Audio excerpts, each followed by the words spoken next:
Suspense.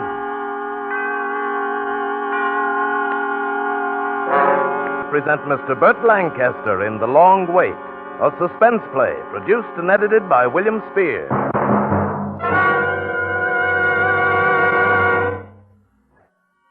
And now, with The Long Wait and with the performance of Burt Lancaster, it hopes once again to keep you in suspense.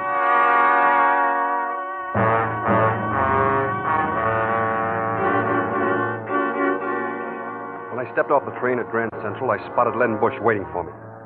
All the heat of my body sucked into my head. I knew that feeling. I felt that way every time I wanted to kill a man. He waved to me. I turned my back and I started up the ramp to the upper level in the street. He caught up to me and he kept pace with his long, shuffling lope. Don't get me wrong, Dan. I don't want to hound you. Now, why begin, Lieutenant? Something you said to the warden before you left. You want to repeat on it? I told him I'd be back for the limit. In this town, we don't even like guys to steal apples off push carts. So when it comes to murder... You can't touch me. I served my full time. I'm clean. We just got to sit back and wait for it to happen. Your brother died 2 years ago. Everybody's cooled off. Why don't you let it lay? I don't cool so easy. If Richie could come back, he'd say, forget it. Don't tell me what my brother would say. All right, I won't. I don't know why I butt into other people's affairs anyway. It's not my job to worry about things before they happen. You'll be the first to know, Lieutenant. You're a jerk if you put your neck in a noose to rub out a dame like Lois Williams. So long, Dan. I waited until he was swallowed in the crowd. Then I went across and down Park until I made the Coronet Hotel on 40th Street. Danville? Oh, yes. Mr. Thompson reserved a room for you. 423. The elevator was an old cage that pulled itself upward, like an old man with asthma climbing stairs. I caught the reflection of my face in the panel mirror of the cage. 3 years housekeeping with the state hadn't left a mark. A little paler, maybe. Serene was the word for me. That's the way the reporter put it. The serene countenance of an alabaster saint, showing no trace of the killer rampant under the shell. Only I hadn't killed anyone. Yet. I got out of the elevator and I found 423. Inside, I made for the bathroom. I felt under the washstand. The gun was there. Shorty Thompson had it taped neatly in place, just like he'd promised. I pried it loose. I heard someone at the door. I yanked it open. Lois Williams came in. Not exactly came in. She sort of slithered in along the wall and hung there like a busted balloon. The little rat was as beautiful as ever. The scared look in her eyes made them brighter, greener. She was wearing one of those curved gowns that she used to design for herself and was pointed up neat and tidy. She stared at the gun in my hand in a kind of a glad, hungry way. Or I'd save you the trouble of coming for me. I'd have found you. But thanks anyway. What are you waiting for? I don't know. Go ahead. Kill me. Don't hurry me. Go ahead. You want me dead and I don't want to live. You want to die. That's why you came to me. Just one thing, Dan, about Richie. I didn't think he'd kill himself. You figured he'd enjoy looking at his wife and kid through bars for the next 10 years, huh? I've lost every friend I had because of that. Nobody will speak to me, have anything to do with me. I can't get a job either. No club will hire me. They're all afraid of me. What do you expect? They all knew how I felt about my brother. By the way, how is Tim Grady? I'm going to look him up, too. That's a kick. I ratted on Richie to save Tim, and then he shook me loose. He didn't want anything to do with a squealer, he said. And you still love that dirty... It took him to make you miserable enough to want to die, huh? All right, so now you know. No job, no friends, no Tim. I got nothing to live for. My brother had everything to live for, and you... He killed himself. That'd save the postmortem till after you do the job. This was the dame who caused my brother's death. But she wasn't scared. She was begging for it. Something was wrong. She came closer to me. She looked up at me with that haunted thing all over her. Desire for an end of life. I thought of her suddenly dead, still looking like that. I couldn't do it. It wasn't right. I put my gun back in my pocket. She saw me do it. Even when I try to get myself killed, I fumble. I'll take care of it myself. Hey, watch it, you crazy little... Come here. Oh, I hate you. I'm allergic to people jumping out of windows, especially out of a room registered in my name. Come here. Why? Why did you stop me? You always were a high-strung dame. Now go on, go home. Go home and sleep it off like it was a jag. I don't have a home. You really don't, huh? I got nothing. I told you, I got nothing. No. No, it's no fun this way. Oh, well. Wait a minute. I'll stake you to a room in the hotel. Here, have a drink. You'll feel better. Thanks. Lois. Lois, I'd like to help you. You help me? Why? To tell you the truth, I don't know. But I know what Richie meant to me. I was with him when he died. I heard the way he called your name. Dan, listen to me. Before you became a singer, you were a dress designer. Oh, what does that prove? Well, it proves your troubles are over if you want them to be. The only way my troubles will be over is for you to use that gun. There's a way that doesn't hurt so much. The nerve doc says there's nothing like starting your own business or cracking a safe to get your mind off troubles. What do you know about psychiatry? Nothing. But I know plenty about cracking safes. And I understand business is almost the same thing.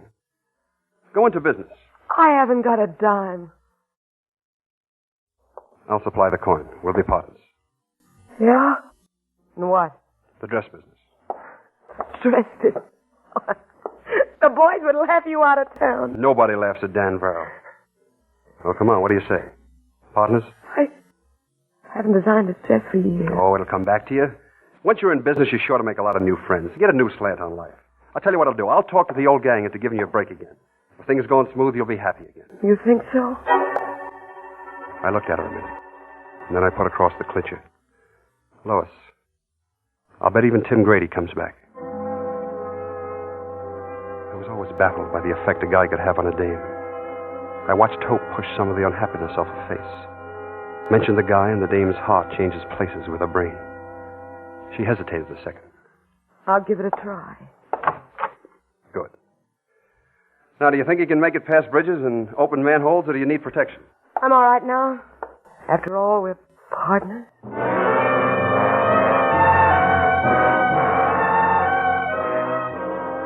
I raised $20,000, and Lois went all out spending. She threw herself into the job with all she had, and she had plenty.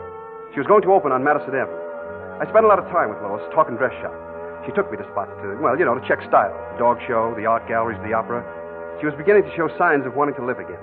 A month after we became partners, she told me. We can open tomorrow, Dan, except that, well, Let's have it, Lois. The money's all run out. And, Dan, we have to advertise and get a sales force. What'll it take? 5,000? Oh, 3,000. I'll get it. Oh, Dan. She kissed me. And I fought down the chill that sent along my spine. I said, I want you to be happy, Lois.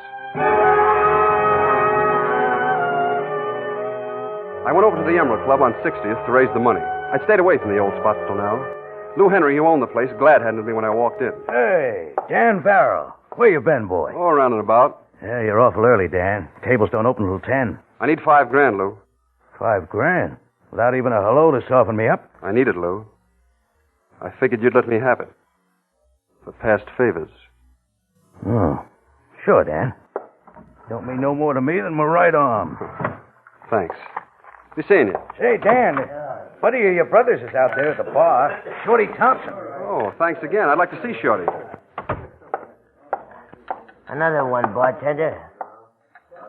Hello, Shorty. Huh? Oh, you, huh? Hey, you're in business, Dan. Something real imaginative, huh? Yeah, legitimate, too. Ladies' gowns. Ain't that a riot? Shorty was drunk. I don't like to talk to drunks. I was going to leave when I saw who the guy was on the other side of Shorty. It was Lieutenant Len Bush. Shorty turned his back on me and spoke to him. This guy is Richie Verrill's brother, as though you didn't know. A few years ago, the joke was on you, Lieutenant. You put Dan away for sticking up a jewelry store. You didn't really believe Dan Verrill would pull anything as crude as that. It was Richie who done it. But Big Brother here took the rap. Shut up, Shorty. Used to be sort of a gag with the boys. If Richie got shot, Danny Boy would do the bleeding for him. Everybody knew that Richie was 1 in a million, and everybody knew that Danny Boy would die for the kid. Yeah, I'm gonna let you in on the secret, Bush. Danny Boy's partner is the dame who killed Richie Verrill. You're drunk, Shorty. Get away from me, you rat. I turned back to the bar and I kept my temper in my pocket. If Shorty kept talking like that, it wouldn't be healthy for him, and I didn't want to do anything to him. He was Richie's best friend.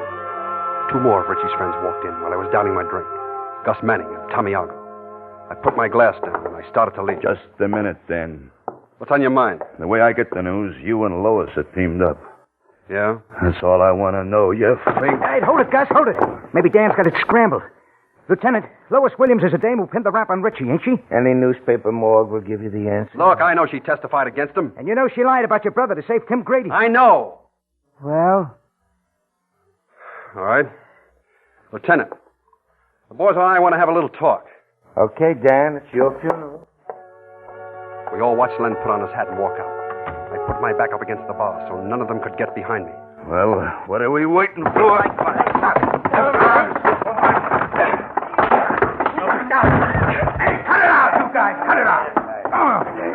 Dan, you okay? Yeah. What happened? Boys don't like me just now. They want to keep me from making a girl happy. Yeah, the girl responsible for your brother's death. Yeah, that's right.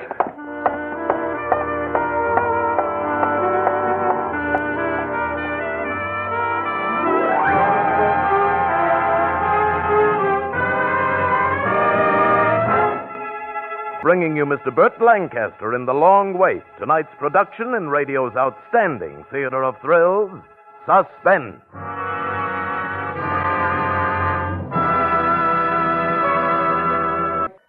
And now, back to our Hollywood soundstage, our star Burt Lancaster with Betty Lou Gerson in The Long Wait, a tale well calculated to keep you in suspense.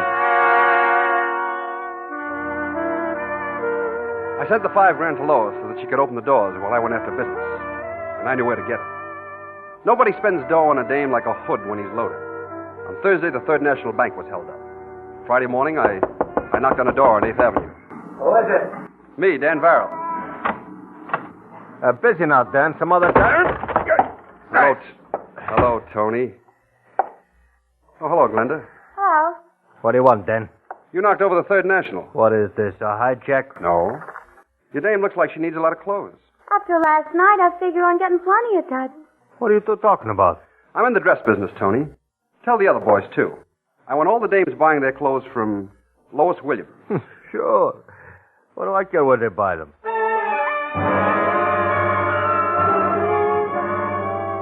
The next day, I ran into Numbers Johnson. He ran the policy racket on the east side. I don't have a dame, Dan. You know that. Yeah, I know. It's about time you gave your wife a break. Yeah, if I buy her clothes now, she'll expect me to every time I hit. That's the idea. Do you see it my way, or do I don't figure it. You, in the dress business. Well, if I keep having you in the dress business, I'll stay out of the numbers business. Which way do you want to play? The doll will get some new duds.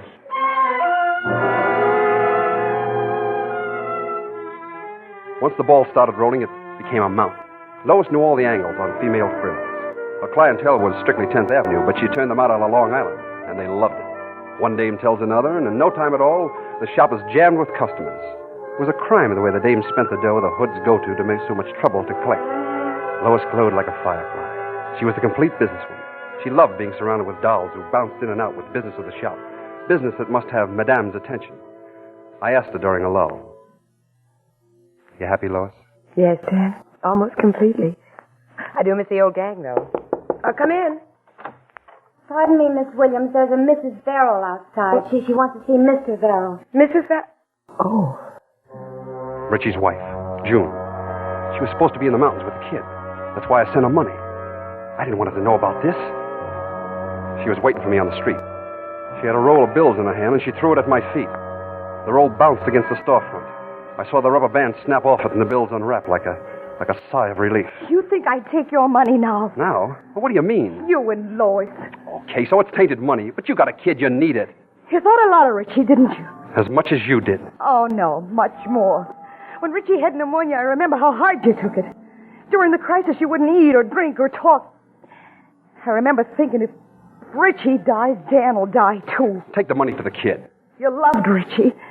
And now you're sponsoring that woman with his blood. June, wait! I'll kill you both!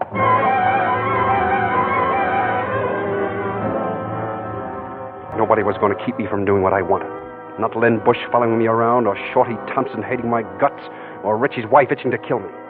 I'd given Lois back an urge to live. I swore I was going to make her happy, and I was on first base. She had a going business. Lois's old gang hung out in the village, the bolo room. Richie, Lois, and Tim Grady used to pal around with the musicians who played the spot. They used to wait until closing time, and then huddle with the jive artists until morning. When Lois and Tim double-crossed Richie, the other kids cut Lois out of their hair, and Tim Grady left town. That night, I went down to the bolo room to get Lois's friends back for her. I walked in just as the last paying customers left. The kids were getting set for a jam session when they spotted me. The place became full of hush. They glared at me, hating me, but not daring to open their mouths. I picked a menu up off the table and I laid it on the bar. I pulled a pencil out of my pocket. I said, I'm giving a party for Lois Williams. You're all invited. Saturday night, Gold Room, Coronet Hotel. Whitey Jones? Yeah? I'm putting you down, plus your dame and 3 guests. Suppose I can't make it. And throw away your piano. You'll never play it with broken hands. Phil Blass? You, your dame, and 3 friends. And your horn. Well? Okay, yeah, sure, Dennis, sure. Jerry Barton? Mel Foley? What? Joe Ward? Les Seltzer. Your dames and 3 friends. Okay. And make sure that Lois knows that you're all tickled to death to see her. I'll be checking you off as you come in. I'll be seeing you Saturday night.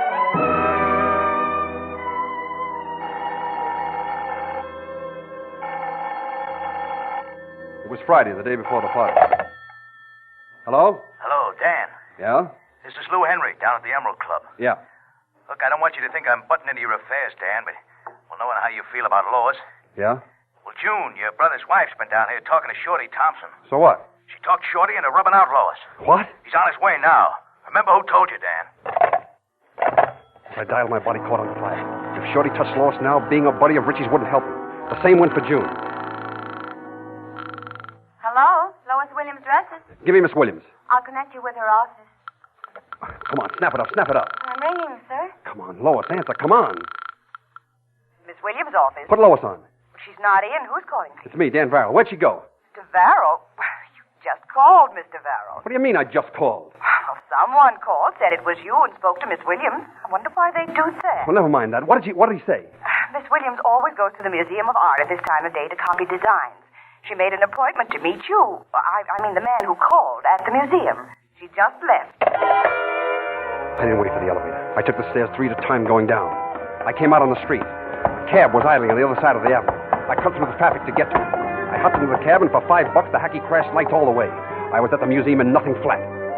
When I entered the building, it was quiet as a mall. I cursed myself for not asking what room Lois would be in. Here, you can't run here. Did you see a girl with drawing papers and crayons? Tall, beautiful, well-stacked? I see hundreds of them. Well, where would she go to draw design? Well, the armor room, maybe. The Egyptian room, or the famous paintings. 2nd floor. I had visions of her dead in some corner. I thought of her all twisted in the heap. I hit the Egyptian room on a run, and I stopped short. Lois was standing at the other end. She was behind a mummy case. And on the other side of it was Shorty. He had a knife in his hand. They didn't see me. I sneaked up on them, and I watched Lois fighting to move her lips. You ain't fit to live. Please, Shorty. Lois, run! Run to me! Dad! Here it is. I hate to do this, Shorty! Came this way, Lieutenant. Dad, he tried to kill me. Tough to keep up with you, Dan. Still with me, eh, Lieutenant? I always keep an eye on my friends. Who's this laying here? Oh, Shorty Thompson. You better take him in. He tried to kill Miss Williams. Yeah, guess I'd better. Come on, Lois. Oh, by the way, Bush, Huh? you better pick up June Varrell, too. She was in on it. In case you don't know who she is, she's my sister-in-law.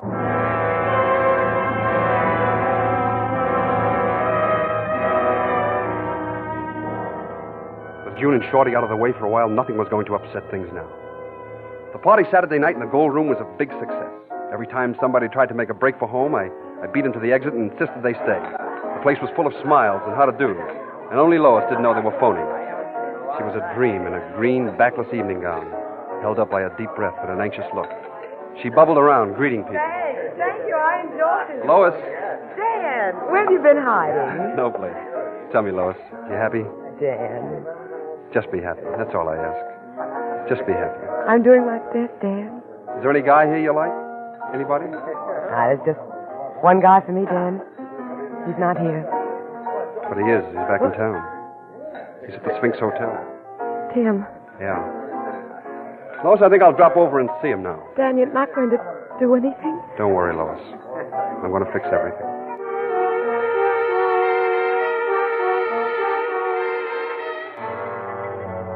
She had her job, her friends. Just one thing more. Just Tim Grady to make the picture complete. The Sphinx Hotel was over on 6th Avenue. I walked. I wanted time to cool off. I wanted to do things right. Yes? Mr. Grady's room? One moment, please.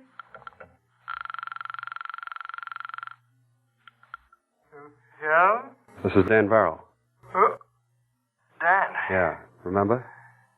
that's 3 a.m., Dan. I won't take much of your time. Won't tomorrow do? I'm coming up now.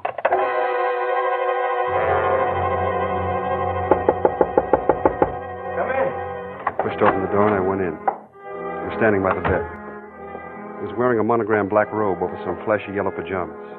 He glad-handed me. Come in, Dan. Come on in. Have a cigarette? I took one and I watched him going through hard times trying to light it for me. I let him sweat for a while and then pulled out my lighter, lit my cigarette, and shoved the lighter under his face so I could light his. He couldn't stand still. He moved around the room like a cat on hot coals. He was a big, good-looking chick, broad shoulders with all the trimmings, curly hair, dimple on his chin. I just got back. Out on the coast. That's the place to be, Dan. You never saw anything like it. Boy, the things that go on in L.A. Someday... Light someplace. Anything you say, Dan. Lois is a great dame. She sure is, Dan. She sure is. Anybody says different should get slugged. Yeah. Listen, Dan, there never was anything between me and Lois. Anybody says different's a no-good liar. We were just good friends. We hardly ever even went out. Relax. Here, you and Lois are partners. Yeah. She must be pretty near the happiest girl in town. Pretty near. You know, when I first saw Lois a few months ago, she was all set to kill us. Oh, wait a minute, Dan. I tell you, Sit down, Tim. You make me nervous. Nobody's blaming you for the way she felt. Now, tomorrow I pull out of the partnership, and Lois will be alone again. I don't want her to be alone. It's not good for her. Anything I can do, you know. She's in love with you. I'd like to see her get married. A woman with $75,000 business, well, she needs someone to look after her interests. The mention of the 75 grand, his eyes lit up like Broadway after dark. Reading his mind was like looking through a dirty window into a filthy room. It hurt to think a foul ball like Tim Grady could make a girl do anything for him. Well, Dan... It's about time she got a proposal for marriage.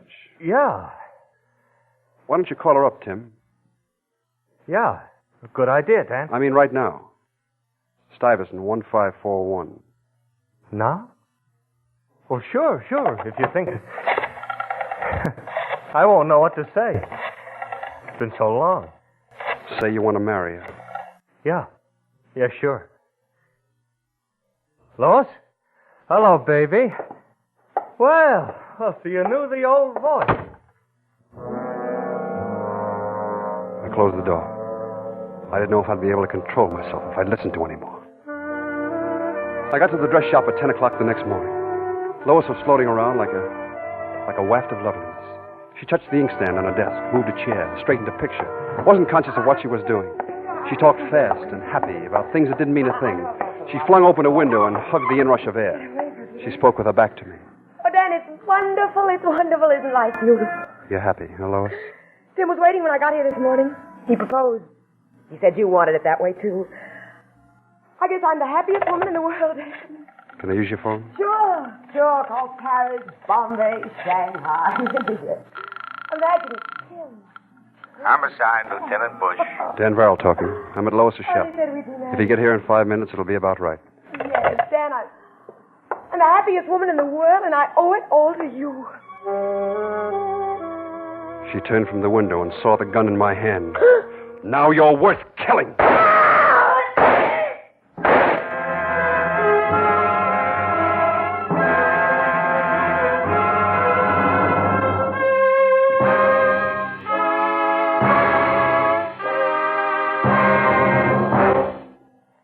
Suspense. Tonight's star, Burt Lancaster, with Betty Lou Gerson.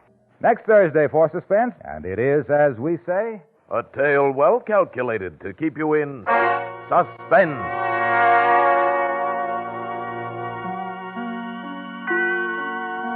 Tonight's suspense play was produced and edited by William Spear and directed by Norman MacDonald. Music for Suspense is composed by Lucian Moraweck and conducted by Lud Gluskin. The Long Wait is an original play by Fred Freeberger. This is CBS, the Columbia Broadcasting System.